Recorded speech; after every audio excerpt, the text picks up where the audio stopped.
So as we move into spring, we have an 80% complete passive solar greenhouse.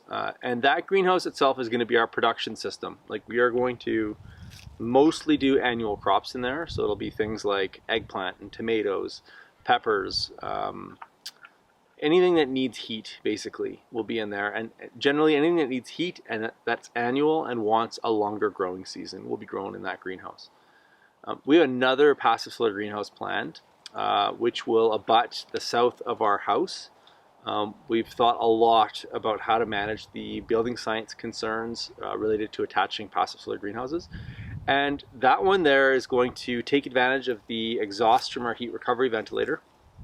So our heat recovery ventilator is a 2-fan system inside of a box. It sucks out all the stale air in the house, so bathrooms and kitchens, which has heat and moisture in it.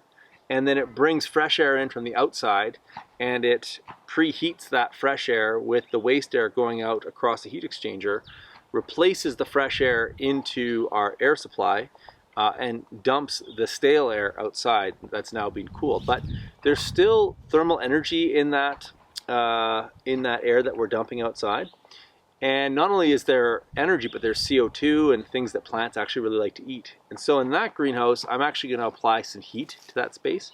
And that's where we're going to do our citrus. Probably our orchids will live out there. I suspect we'll grow figs in that greenhouse. Feijoas possibly. And we'll see how big it ends up being. We haven't quite figured out the footprint of it, but that's going to be our kind of perennial Mediterranean greenhouse. And then the other one's just going to be a season extender where we do kind of longer season annual crops.